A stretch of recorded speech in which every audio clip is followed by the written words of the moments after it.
Bueno, buenas tardes. Mi nombre es Ignacio Segón, soy abogado, docente auxiliar en la materia de Finanzas y Derecho Tributario en la cátedra del Dr. Espeche. Y bueno, en el día de hoy vamos a seguir avanzando con las clases del programa. Específicamente me tocó hablar de la unidad número 13, que sería la tercera parte del programa referida al derecho tributario, la parte general del derecho tributario.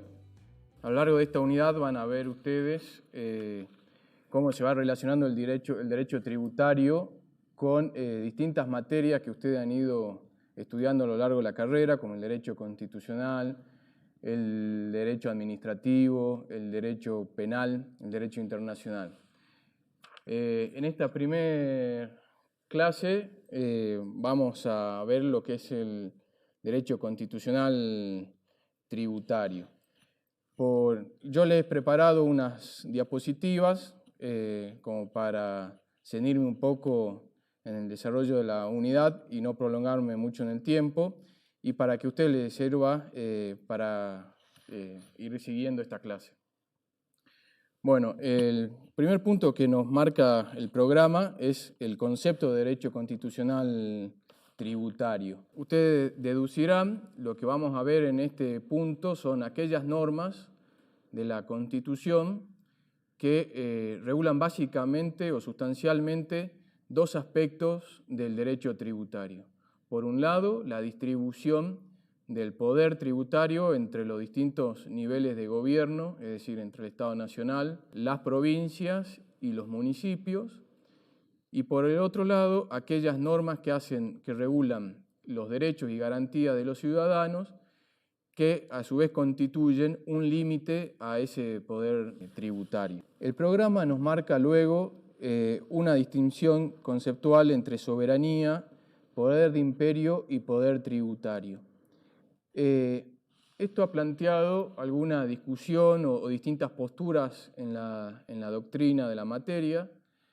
Por ejemplo, el doctor Villegas entiende que el poder tributario del Estado es una manifestación de la soberanía del Estado. En una postura contraria, tenemos autores como Bielsa, que entienden que en realidad el concepto de soberanía es un concepto político que hace o que corresponde al pueblo de la nación y no a la actividad del Estado. Dice el doctor Bielsa que el Estado no necesita invocar el concepto de soberanía, sino el poder de imperio a través del cual ejerce sus funciones de gobierno.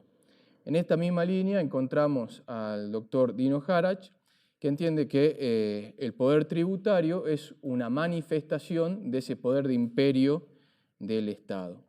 En cuanto a la distribución de los poderes tributarios entre los distintos niveles de gobierno, podemos marcar distintas etapas a lo largo del desarrollo del proceso histórico de organización de nuestro país.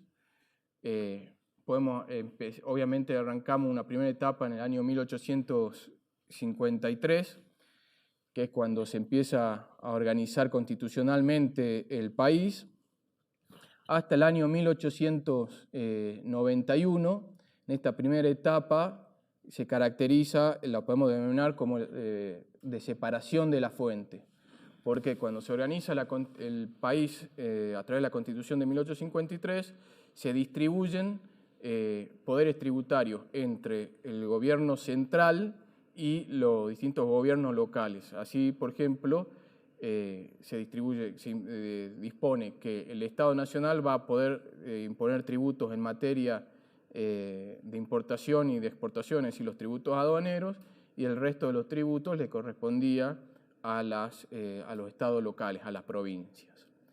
En el año 1890 se produce una gran crisis económica, y esto lleva al Estado Nacional a sancionar impuestos internos al consumo, que hasta ese momento eran competencia de las provincias. Entonces, entramos a una segunda etapa en este proceso histórico conocido como el periodo de concurrencia. Este periodo va a abarcar hasta el año 1934-1935, en los que se empiezan a sancionar los primeros regímenes de coparticipación. Y ese periodo, esa etapa, abarca hasta la actualidad, donde, como vamos a ver más adelante, hay impuestos concurrentes entre nación y provincia, pero que su producto se coparticipa entre la nación, las provincias y forma derivada a los municipios. ¿Qué establece la actual Constitución respecto al reparto de competencia tributaria entre la nación y las provincias? Si bien hay varios artículos que establecen esta distribución de competencias, básicamente el artículo 75, inciso 2, dispone que a las provincias le van a corresponder los impuestos directos en forma exclusiva y permanente, aunque después vamos a ver que ante determinadas circunstancias y en forma temporaria pueden ser concurrentes con la nación. Los impuestos indirectos le corresponden también en forma concurrente y en forma permanente con la nación, las tasas y las contribuciones. Ustedes ya habrán visto, los impuestos directos son aquellos que hacen una manifestación directa o inmediata de la capacidad contributiva, como puede ser el impuesto a la ganancia, el impuesto sobre los bienes personales. Entre los impuestos indirectos, el más conocido es el impuesto al IVA.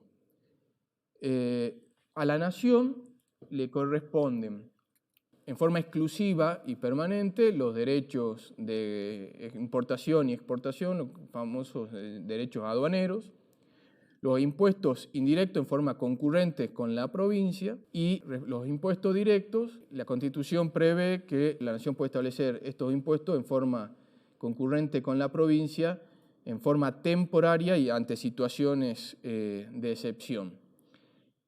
Como ustedes podrán ver en los hechos, estas situaciones transitorias se han prolongado a lo largo del tiempo. Caso típico del impuesto a la ganancia, impuesto a los bienes personales, que ha establecido el gobierno nacional y que se han convertido prácticamente en impuestos permanentes. De esta distribución que prevé la Constitución surge entonces que hay impuestos concurrentes, hay impuestos que pueden ser exigidos tanto por la nación como por la provincia a un mismo contribuyente al mismo tiempo. Es lo que se conoce como la doble imposición.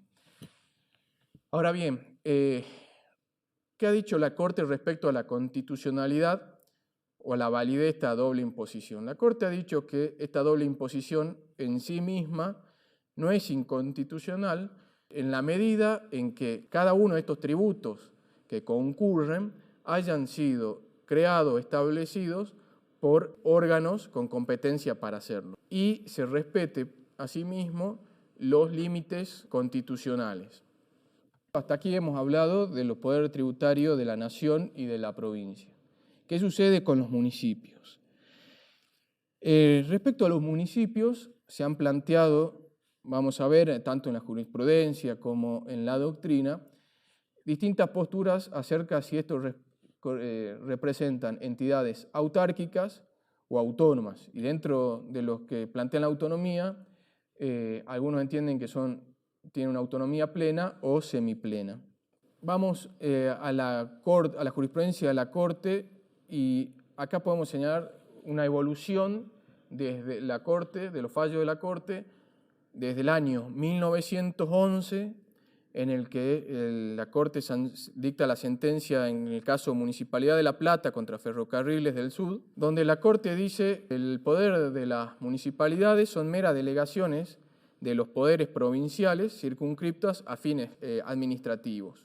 En el año 1929 la Corte se pronuncia en el fallo Municipalidad General Pueyrredón con Jockey Club de Mar del Plata, donde avanza un poco más respecto a las potestades de los municipios, dice que esto en realidad son organismos esenciales con un ámbito propio de administración. En el año 1944 se dicta la sentencia en la causa Compañía de Seguro, Industria y Comercio La Rosario con Municipalidad de Rosario, en que acá la Corte dice, bueno, cada municipio tiene la organización que le asigna cada provincia. Y así llegamos a una cuarta etapa que resulta sustancial, es en la causa Rivademar, que se dicta en el año 1989, donde acá la Corte hace un cambio sustancial. Acá la Corte lo que hace es, dice, bueno, si bien se basa mucho en el dictamen de la Procuración, de la Procuradora, dice, si bien no se puede dar un concepto uniforme respecto de todos los municipios, porque esto tiene la organización que cada constitución o ley provincial le otorga, los municipios en realidad tienen características más propias de la autonomía que de la autarquía. Pueden ser que tenga una autonomía plena o semiplena, según la Constitución provincial les reconozcan la facultad de dictar su propia carta orgánica, pero atento a que son organismos previstos por la Constitución Nacional, que tienen una base sociológica, es decir, hay una comunidad, están representados por una comunidad determinada, y que su supresión está prohibida por la Constitución, en el artículo 5, artículo 123, esas notas son más propias de una entidad autónoma que de una entidad autárquica. Bueno, en la doctrina también se ha manifestado esta discusión, esta dicotomía. Tenemos autores, básicamente autores administrativistas, como Marinhoff, Bielsa, Casagne y la mayor parte de la doctrina tributaria, que se inclinan por la autarquía municipal. Los autores que se enrolan en esta postura, en esta corriente, se sostienen el artículo 5 de la Constitución Nacional. Básicamente sostienen que la determinación de las potestades municipales está determinada por lo que dicte cada provincia, que son los únicos órganos autónomos. En la postura contraria encontramos lo que sostienen la autonomía de los municipios, mayoritariamente autores constitucionalistas, especialistas en el derecho municipal y también algunos exponentes del derecho tributario, que entienden sustancialmente que el hecho de que las provincias sean órganos autónomos que se encuentren por encima de las comunas no quiere decir que éstas no sean también órganos autónomos y invocan en su fundamento el artículo 123 de la Constitución Nacional. Más allá de si los municipios son entidades autónomas o autárquicos, lo que sí no cabe duda es que la Constitución Nacional prevé una potestad, una distribución de poder tributario entre nación y provincia, como vimos. No hace referencia al poder tributario de los municipios. Entonces, queda claro que lo único que tienen poder tributario original son la nación y la provincia. Los municipios van a tener un poder tributario derivado de lo que delegue o le deriven a su vez cada una de las provincias a través de su constitución provincial o leyes provinciales.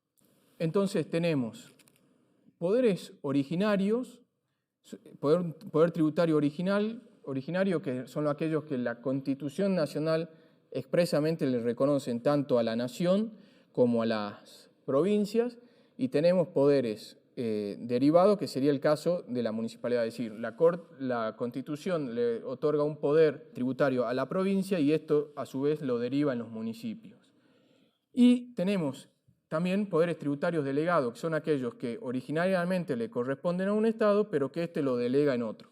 Sería el caso de aquellos poderes, aquellas atribuciones que originalmente corresponden a las provincias y que han delegado en la nación.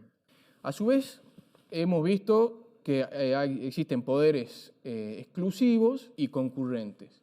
Exclusivos vimos el caso de los tributos aduaneros, que corresponden únicamente a un nivel de gobierno, que sería el Estado Nacional, y poderes tributarios concurrentes entre nación y provincia, que sería el caso de los impuestos indirectos y excepcionalmente el caso de los impuestos directos.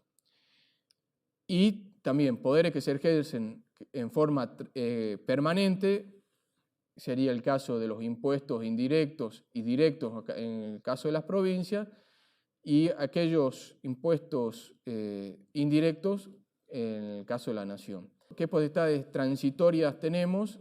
Es el caso de la potestad de la nación para dictar impuestos directos, que vimos que deben estar únicamente limitados a situaciones de emergencia. En cuanto a los poderes reservados que la Constitución Nacional ha establecido para el Estado Nacional, tenemos en primer lugar la cláusula comercial. La Nación ha reservado para sí el derecho de regular el comercio en todo el territorio de la Nación. Esto surge del artículo 75, inciso 13. ¿Esto qué consecuencia tiene en materia tributaria? Que implica que las provincias tienen vedado establecer aduanas interiores o imponer tributo a la entrada, salida o al tránsito de mercadería.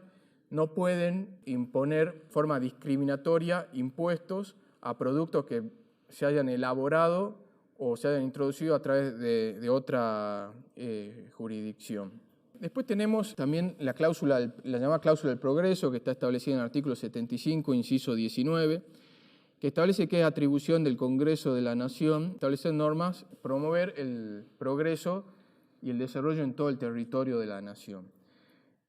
Esto llevado al ámbito tributario implica que el Estado Nacional puede establecer que determinadas actividades que hagan a ese desarrollo queden exentas de gravámenes nacionales, provinciales o municipales.